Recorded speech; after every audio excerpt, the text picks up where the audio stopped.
Сәлем тағдырлар арнасының тыңдармандары, каналыма қош келдіңіз. Маған тіркеліп, видеоны соңына дейін қарап, мені қолдап отырыңыздар. Қарғыс қате кетпейді. Әңгіме.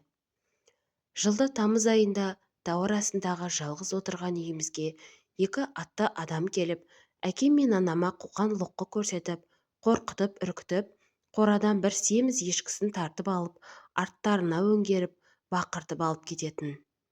Кішкентай тұғынмын. Ол кезде еш нәрсенің мәнісін түсінбейтін едім. Дастархан басында әкемнің аузынан тұнжырап отырып шыққан сөзіне құлақ түріп, менде іштей бір ыза-кек пайда болатын. Келген әлгі екі адамды іштей жек көріп, бұлар кімдер деген түсініксіз ойлар мазалайтын болды. 10 жасар кезім. Үйден сәл алыстау жерде ойнап жүргенмін. Кенет үй жақтан шаң-шұң дауыстар естілді. Жүгіріп үйге келсем, сол баяғы екі атты адам тағы да келіп әкеме: «Салығыңды төле, төлемесең бір ешкіңді аламын.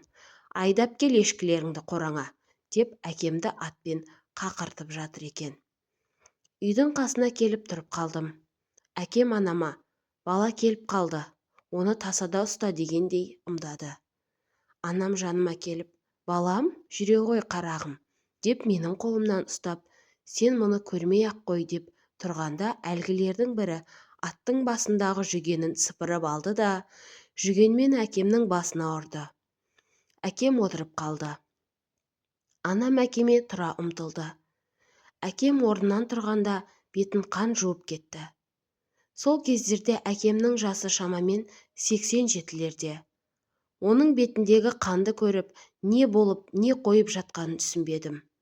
Бар білерім, жұдырығымды түйген бойда жүгіріп барып, аттының үстінде тұрған әлгілердің бірінің білегінен қыршып тістеп жібермей жабыстым. Басында жүгені болмаған соң ат бет алды шаба жөнелді. Әлгі адам екінші қолымнен басымнан төбелеп жатыр.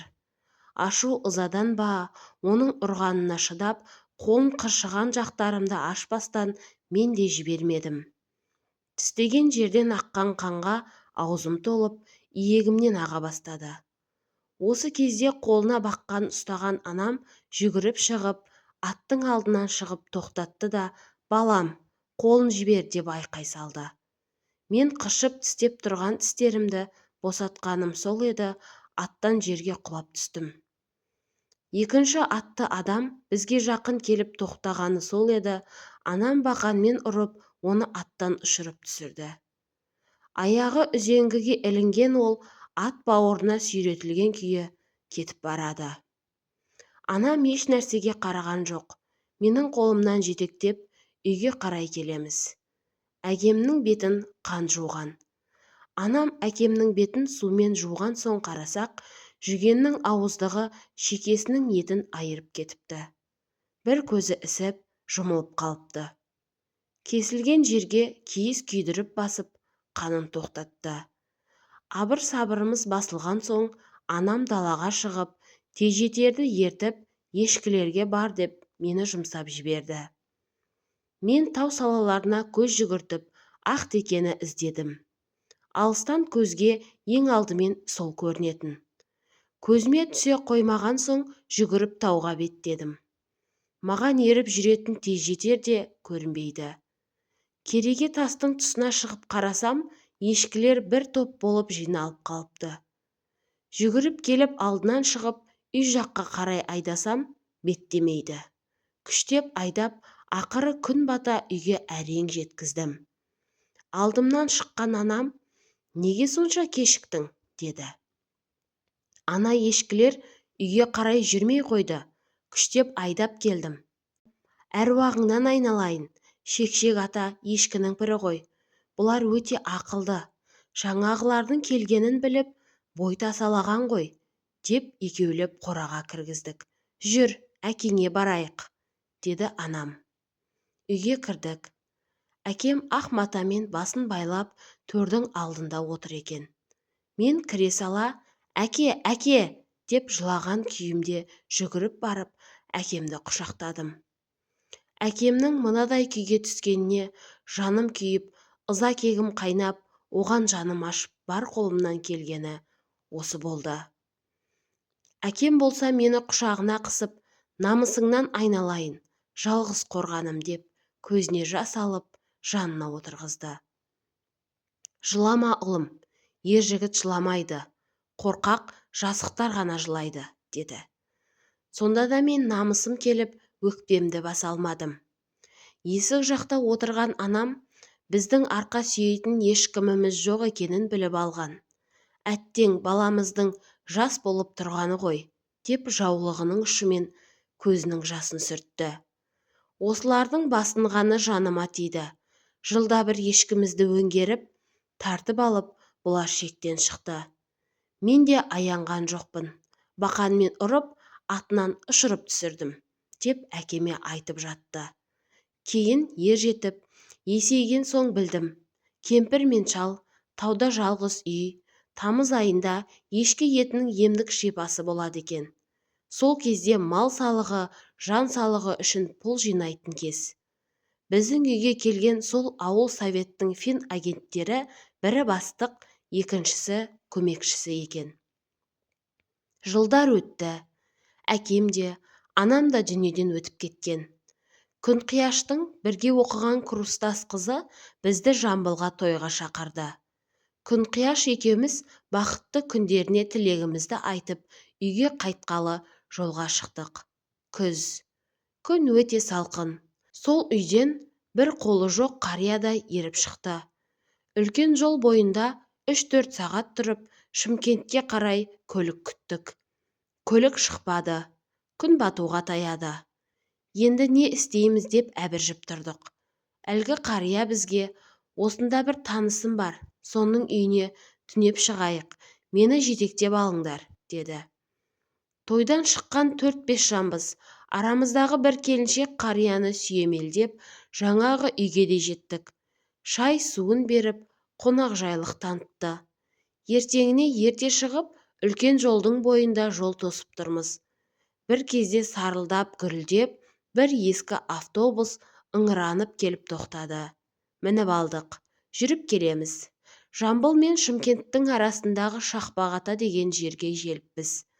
Қарияның жетегіне алған келіншек, қолыңызға не болған? Соғысқа қатыстыңыз ба, ата? Деп сұрады. Жоқ қарағым, басқа таяқ тілден деген.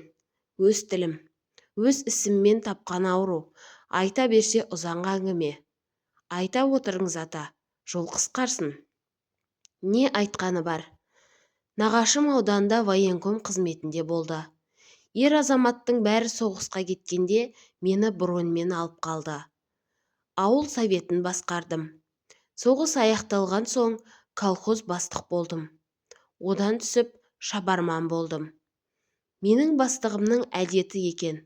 Жылда тамыз айында ешкінің піскен кезінде ешкінің етін ем үшін жейді екен. Китаевка селосындағы ауылдың жоғарғы жақ тау арасында бір қарт кісі отбасымен тұратын. Ешкісі көп. Жылда барып сол қарияның ешкісін тартып алып, қорқытып алып кететінбіз. Сол әдетімізбен әлгі қарттың ешкісін әдеттегідей тағы тартып алуға барған едік. Қария, мен сендер үшін ешкі асыраған жоқпын, деп сол жолы ешкілерін айдап әкеле қоймады. Сонда менің атымның жүгенін сыпырып алып, қарияның басынан ұрғаным, сол кезде қайдан келе қалғанын қайдам, оның титтей баласы оқша атылып, жүгіріп келіп, менің білегіме таскенеше жабысып жібермей қалды. Ауыртып, тістері жанымнан өтіп барады. Сол қолыммен баланың басын қанша төмпештегеніммен болмады. Әлгі бала солайша қолымның сіңірін қиып жіберіпті. Содан менің қолым шолақ болмаса да, бір жағына қисайып қалды. Кейін басыма іс түсіп қамалдым. Сібірдің түрмесінің аязына шыдай алмай, осы қолым ісіп кетті. Ақыры болмаған соң қолымды кесіп тастады. Әлгі менің қолымды тістеген баланың тістері өте өткір екен. Тісінің уы маған қағына жабысты. Міне, менің қолымның шолақ болу тарихы осындай, деп сөзін аяқтады қария. Қарияның сөзін тыңдап отырған мен Жай көз қиығыммен күн қияшқа қарадым. Әйелім де түрі сұрланып маған қарады. Автобус Шымкентке жетіп қалды. Осындай күтпеген жерден кездейсоқ кездесу менің алдымнан шықты. Мен бұған қуанған да, өкінген де жоқпын.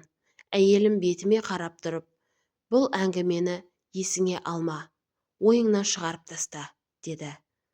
Сол сәтте мен әкемнің мені құшақтап тұрып, жалғыз қорғаным деп көзіне жас алған сәті көз алдымда тұра қалды.